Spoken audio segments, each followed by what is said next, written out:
Hello everyone, welcome back to my recap movie again. A few years ago an asteroid carrying an alien race called the Mimics crashes into Europe and quickly devastates the continent with their superior technology. And the surprise factor, soon people are rioting on the streets, demanding the world leaders do something before humanity has lost. After 5 years when things look helpless, an allied army of humans utilizing new mechanized suits wins a major battle and garden. And a special forces soldier named Sergeant for task. He is hailed as a hero after being credited with hundreds of mimic kills. She becomes an instant icon and a recruiting boon for the human military as the united human armies try to use the momentum for Verdun to launch a multi-pronged final assault on Europe. One of the talking heads on the newsreel selling Petoskey.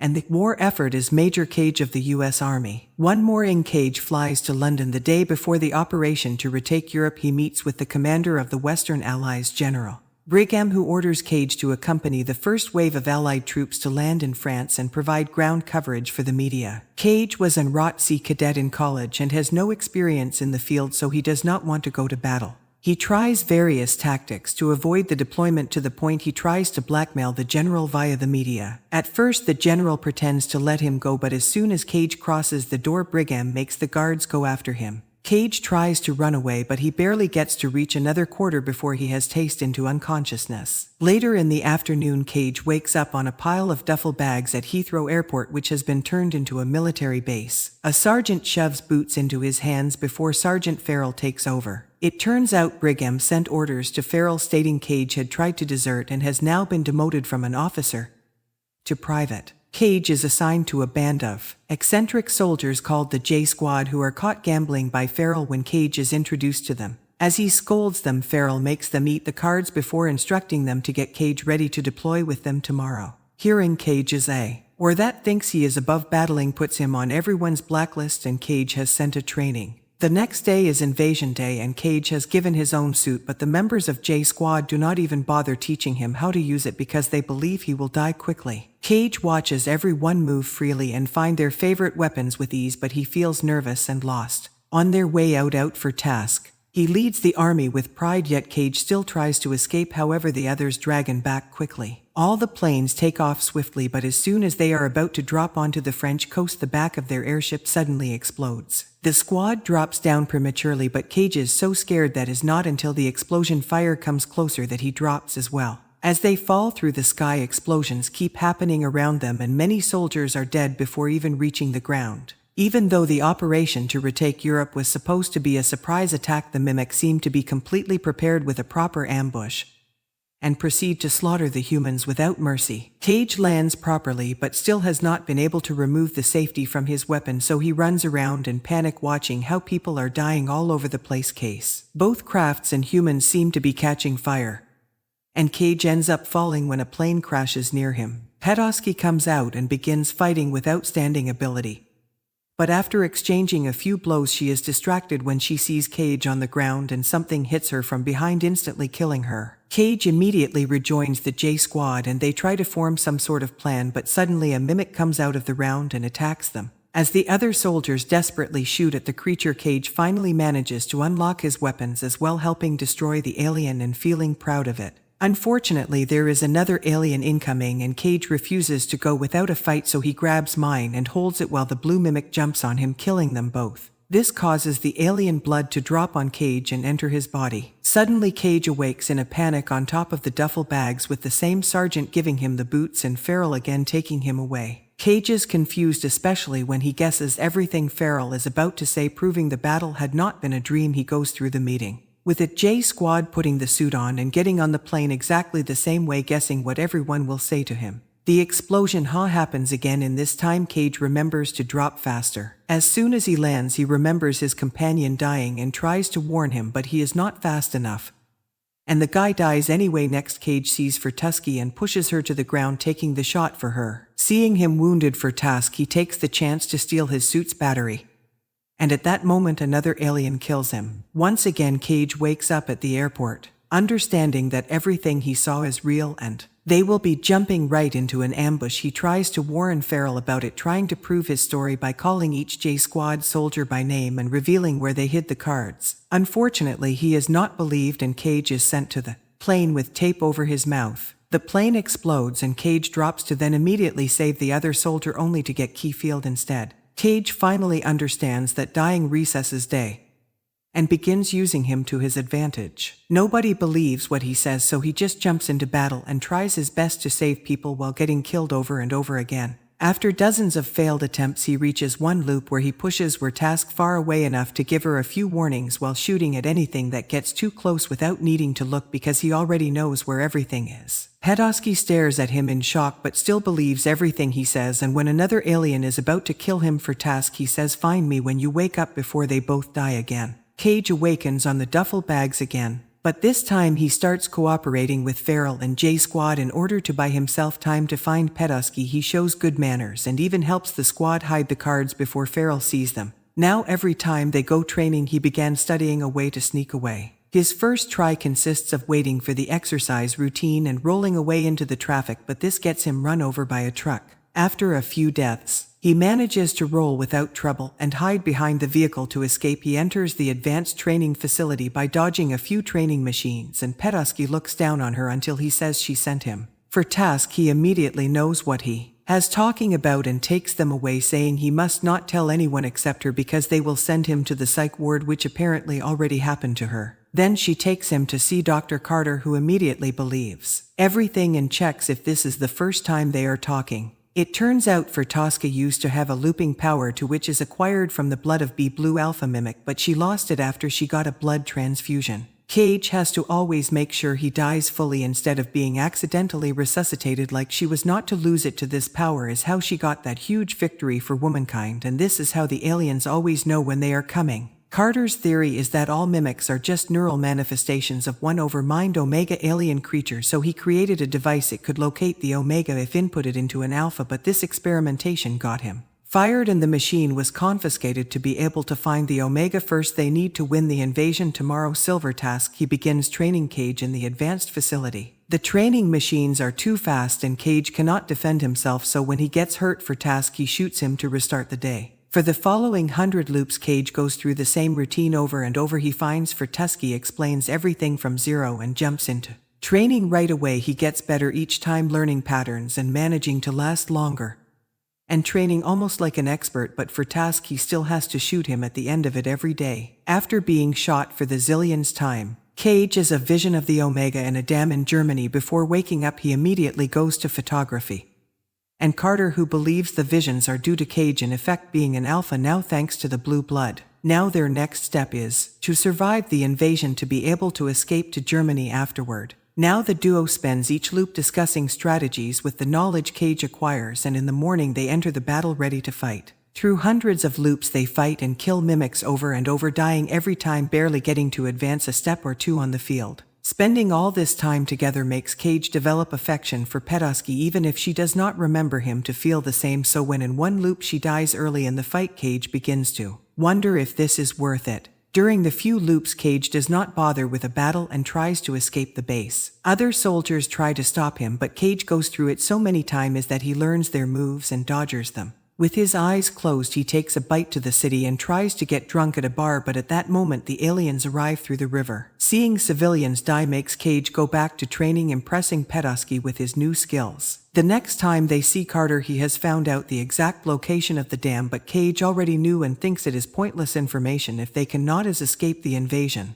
Once again, Cage and Pedosky go through a bunch of loops on the beach, killing mimics without mercy until they finally manage to run to a hill. Carter tells Tusky what vehicles not to take, since apparently this is not the first time they are here, but he has not been able to escape the aliens yet. They get in a car with a trailer and speed up to reach the road as they avoid the bullet shot in their direction. The radio announces the aliens have reached London as a mimic jumps on top of the trailer, quickly attacking with its tentacles. Taking advantage of the resulting hole in the car, Cage pops out and shoots at the mimic, immediately destroying it. As the duo drives away, Cage tries to bond with Pedosky, revealing the details he learned from other loops, like her family situation. This time Cage learns that Protos, he used to have a significant other he had been a soldier to, and she had to watch him die hundreds of times until she was out of the loop and he was dead for good. Eventually the car runs out of gas and the suits run out of battery, so they leave them behind and enter a farmhouse they find near the road. There is a helicopter in the backyard and Petoskey wants to use it to get away. Cage buys time by offering to patch up her wounds as he points out why the helicopter is a bad idea. For task, he realizes Cage is trying to make her stay and demands the truth, so Cage reveals they have been here before many times and she always dies. He has not found a way to fix this, so he wants to continue alone. Feeling offended for task, he gets on the helicopter anyway and tries to fly off, but she does not know how to pilot it. After struggling with it and destroying the house in the process, the helicopter crashes and Cage has to watch her die again before the aliens arrive and kill him. In the following loop, Cage goes to Petoskey, but seeing her face makes him feel guilty, and he decides not to tell her anything. When he gets ready for the battle, he asks for extra ammo and does not even bother with a helmet, not needing it to kill a bunch of mimics with ease thanks to his looping knowledge, and he escapes the area again. After a few tries, Cage learns to pilot the helicopter and finally makes it to the German dam alone. He sneaks around carefully using flares just in case. But when he finally makes it to the center of the building, he has devastated to find it empty. At that moment, two mimics block his path and shoot him, but before he can lose blood, Cage jumps into the water in order to drown. During the next loop, Cage goes to Petoskey and Carter to tell them the Omega is not in the dam. They figure out the visions, and Petoskey's success had been all a ruse by the Omega mimic over mind to lure the humans into invading Europe, where they would be ambushed and annihilated. With no other leads, the device Carter made becomes their last shot, but unfortunately it had been confiscated by Brigham. Petoskey and Cage make their next plan to recover the machine. They go through several attempts to get into the admin base, learning the pattern of the guards and every employee in the building to move undetected through the building and safely take the elevator. When they finally reach Brigham, they tell him they have had this conversation many times to prove it. Cage predicts everything the secretary is about to say or do. Impressed, Brigham takes the machine from the safe, saying he wants to be the one to use it, but Cage refuses because it can go wrong and he cannot loop. Brigham gives them the machine and let them go, but it is a trick again. Outside, his guards are waiting in the try to arrest them. The duo immediately runs back to the parking lot and steals a car to drive as fast as possible, having to dodge all the bullets from the guards chasing them. While Petoskey drives, Cage injects his leg with a machine and his eyes go black as he starts to have a vision. It turns out the Omega is underneath the Louvre Museum in Paris. Cage wakes up and tells Petoskey about it as she manages to drive into the street, but the shooting keeps coming and suddenly a soldier in a mecha suit blocks the road. With a suit strength, he manages to stop the car and the crash causes the duo to lose consciousness. Some hours later, Cage awakens strapped to a Hawes little gurney and under arrest. He realizes he is out of the loop now because he was given a blood transfusion. As he struggles with a gurney and falls trying to escape, Petoskey shows up in Freezer. She intends to kill him, but he stops her just in time to explain he can feel he cannot loop anymore. Afterward, Petoskey breaks the two of them out and they carefully sneak back into the base thanks to Cage's old security now knowledge. They only have 3 hours before the invasion and they will need soldiers to be able to kill the Omega. Without the Luke, Cage decides to approach the J Squad and to convince them he is telling the truth. He reveals a bunch of their secrets that he has learned during previous loops. The squad is impressed, but they are not sure they want to follow a stranger. Luckily, the famous Petoskey comes forward and immediately wins their loyalty. In the morning, the squad gets the suits, but instead of joining the rest of the army, they steal a plane and fly away. Cage reminds everyone not to kill the blue alphas or they will reset the day. They must only kill the orange aliens. He does not want photography to come because he cannot reset her death now, but she refuses to stay behind. When they make it to Paris, the mimics immediately begin shooting at the plane, intending to protect their leader. And the first soldier dies. His best friend begins shooting from the plane door for revenge as the rest of the squad drops outside, but the plane loses control and crashes to the ground, killing a few more soldiers. The sudden drop causes Cage to fall into the water, and the weight of the suit is keeping him at the bottom. He has no choice but to take it off to be able to swim out. Then he carefully makes his way to the Louvre, devastated to find the whole area and ruins. A noise suddenly startles him, but it is only Petoskey, who reveals 3 squad members have also survived. They get together and realize they do not have enough ammo to proceed, only a few grenades to kill the Omega. Then Cage gets an idea. The plane cannot fly, but its engine is working, so they could make it slide through the mimic defenders and right into the museum. The 2 soldiers that still have the suits move all the debris out of the way and decide to stay behind his backup. Petoskey makes the plane move and the mimics immediately come after them, so the soldiers use their suits to engage them in a fight. They shoot all the ammo they have available and manage to kill quite a few orange aliens, but it is not enough and sadly they both get killed pretty quickly. The mimics approach the plane next and the third soldier also opens fire with all his might using the plane's artillery. Unfortunately, there are too many aliens shooting at the same time and he gets killed as well. Tage immediately runs to take over the artillery shooting at the mimics as fast as possible. However, he is only human and he cannot kill them all fast enough. The mimics jump on top of the plane and start destroying the roof, so Tage turns of shooting toward the inside. The impact causes for Tage to get off her seat, but Tage quickly offers cover and she is able to rush back to the control panel, guiding the plane ride through some famous monuments. Tage is left hanging outside the plane as it finally smashes through the museum, where Tage rolls off and safely makes it to the ground. For Tage, he survives the crash as well thanks to her seat and grabs all their remaining weapons. Before joining Tage, the duo begins running through the main museum floor, although for Tuskia slower because her leg is hurt. They shoot a few aliens in the way. Uncaged then drops a grenade before they jump into a hole in the floor, only to land on top of a car in the underground area. Debris is about to fall on top of them too, but Tage rolls them away just in time. While they hear the mimics on the flyer above trying to find a way to reach them, the duo notices the area is flooded and realizes the Omega is hiding underwater. At that moment, and Alpha makes it to the area and quickly hide behind debris to make a plan. Tage wants to distract the Alpha while of task he kills the Omega, but she refuses, saying she's a better fighter and she can be a better distraction. After giving him the grenades for Tusky, thanks Tage for bringing her this far and says she wishes she had gotten to know him better before kissing him, knowing how he feels for her even if she could not return it. Afterward, Petosky begins running away to make the Alpha mimic follow her, not attacking it to avoid restarting the loop. She tries to hide behind a car, but the mimic takes an alternate quarter and surprises her from behind, jumping on her to kill her. Meanwhile, Tage jumps into the water and swims around the debris looking for the Omega. The Alpha dives in as well to chase him, so Tage tries to go through narrow spaces to slow it down. After lots of desperate swimming, Tage finally finds the Omega, which looks like a huge glowing ball. As he gets the grenades ready, the Alpha mimic catches up to him and stabs him with its tentacles. Tage cries out and drops the grenades, but when he turns around he reveals he had already removed the pins. As soon as the grenades reach the center of the Omega, they explode and the mimics immediately begin wiggling in pain.